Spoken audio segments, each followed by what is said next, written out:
தினம் ஒரு தேவ அதிகாரம். தூய பேதுரு எழுதிய முதல் திருமுகத்திலிருந்து வாசகம். அதிகாரம் 1, இறைவசனம் 1 முதல் 25 முடிய. போந்து, காலத்தியா, கப்பத்தோக்கியா, ஆசியா, பித்தினியா ஆகிய நாடுகளில் சிதறுண்டு தற்காலிக குடிகளாய் வாழ்ந்து வரும் உங்களுக்கு இயேசு கிறிஸ்துவின் திருத்தூதன் பேதுரு எழுதுவது. அருளும் அமைதியும் உங்களிடம் பெருகுக. தந்தையாம் கடவுளின் முன்னறிவிப்பின்படி இயேசு கிறிஸ்துவுக்கு கீழ்ப்படியவும் அவரது இரத்தத்தால் தூய்மையாக்கப்படவும் நீங்கள் தூய ஆவியால் இறைமக்களாக தேர்ந்தெடுக்கப்பட்டுள்ளீர்கள். கிறிஸ்துவ அழைப்பும் பொறுப்பும் உயிரூட்டும் எதிர்நோக்கு. நம் ஆண்டவர் இயேசு கிறிஸ்துவின் கடவுளும் தந்தையுமானவர் போற்றி. அவர் தம் பேரிரக்கத்தின்படி இறந்த இயேசு கிறிஸ்துவை உயிர்த்தெழச் செய்து நமக்கு புது பிறப்பு அளித்துள்ளார். இவ்வாறு குன்றா எதிர்நோக்குடன் நாம் வாழ்கிறோம்.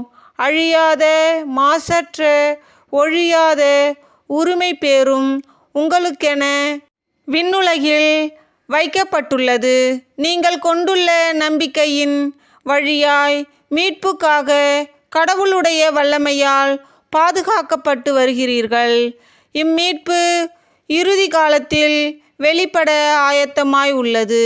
இப்போது சிறிது காலம் நீங்கள் பல்வகை சோதனைகளால் துயருற வேண்டி இருப்பினும் அந்நாளிலே பேருவகை கொள்வீர்கள்.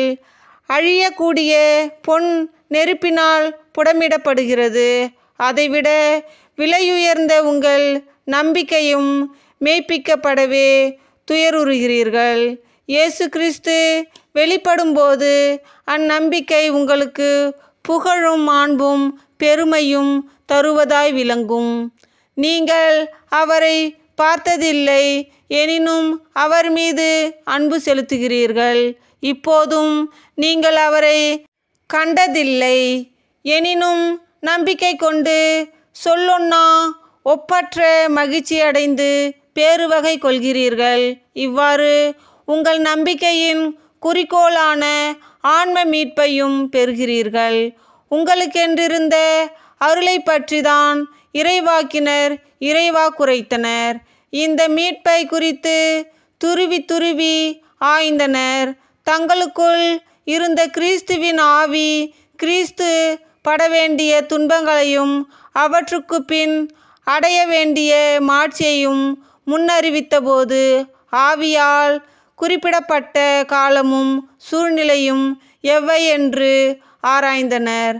அவர்களது பணி தங்கள் பொருட்டல்ல, உங்கள் பொருட்டே என்பது அவர்களுக்கு வெளிப்படுத்தப்பட்டது.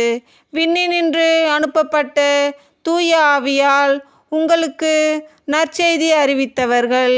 அவர்கள் முன்னறிவித்தவற்றை இப்போது உங்களுக்கு தெரிவித்திருக்கிறார்கள். இவற்றை அறிந்து கொள்ள வானதூதர்களும் ஆவலோடு இருந்தார்கள். தூய வாழ்வுக்கான அழைப்பு. ஆகவே உங்கள் மனம் செயலாற்ற தயாராயிருக்கட்டும். அறிவு தெளிவுடையவர்களாயிருங்கள். இயேசு கிறிஸ்து வெளிப்படும் பொழுது உங்களுக்கு அளிக்கப்படும் அருளை முழுமையான எதிர்நோக்கி இருங்கள். முன்னர் அறியாமையில் இருந்தபோது இச்சைகளுக்கிசங்கிய நடந்த போலன்றி கீழ்ப்படிதலுள்ள மக்களாயிருங்கள். உங்களை அழைத்தவர் தூய்மை உள்ளவராய் இருப்பது போல நீங்களும் உங்கள் நடத்தையிலெல்லாம் தூய்மை உள்ளவர்களாய் இருங்கள். நீங்கள் தூயவராயிருங்கள், ஏனெனில் நான் தூயவன் என மறைநூலில் எழுதப்பட்டிருக்கிறது. நீங்கள் தந்தையே என அழைத்து மன்றாடுபவர் ஆளை பார்த்தல்ல, அவரவர் செயல்களின்படியே தீர்ப்பு வழங்குகிறார். ஆகையால் இவ்வுலகில் நீங்கள் அந்நியராய் வாழும் காலமெல்லாம் அவருக்கு அஞ்சி வாழுங்கள். உங்கள் மூதாதையரிடமிருந்து வழி வழியாய் வந்த வீணான நடத்தையினின்று உங்களை விடுவிக்க கொடுக்கப்பட்டுள்ள விலை என்னவென்று உங்களுக்கு தெரியும்.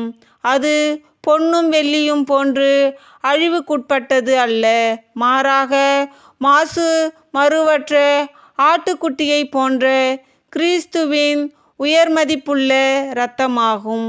உலகம் தோன்றும் முன்னரே முன்குறிக்கப்பட்ட அவர் இந்த கடைசி காலத்தின் உங்களுக்காக வெளிப்படுத்தப்பட்டார். அவர் வழியாகத்தான் நீங்கள் கடவுள் மீது நம்பிக்கை கொண்டுள்ளீர்கள். இறந்த அவரை கடவுள் உயிர்த்தெழச் செய்து பெருமைப்படுத்தியுள்ளார்.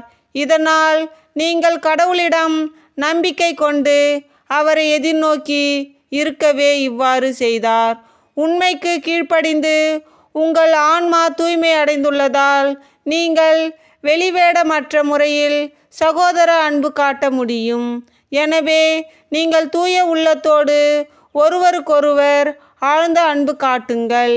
நீங்கள் அழியக்கூடிய வித்தினால் அல்ல, மாறாக உயிருள்ளதும் நிலைத்திருப்பதுமான அழியா வித்தியாகிய கடவுளின் வார்த்தையால் புதுப்பிறப்பு அடைந்துள்ளீர்கள். ஏனெனில் மானிடர் அனைவரும் புல்லை போன்றவர்.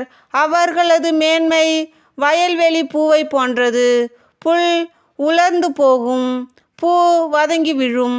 நம் ஆண்டவரின் வார்த்தையோ என்றென்றும் நிலைத்திருக்கும். இவ்வார்த்தையே உங்களுக்கு அறிவிக்கப்பட்ட நற்செய்தி. கிறிஸ்து வழங்கும் நற்செய்தி. கிறிஸ்துவே உமக்கு புகழ். தந்தை, மகன், தூய ஆவியின் பெயராலே ஆமேன்.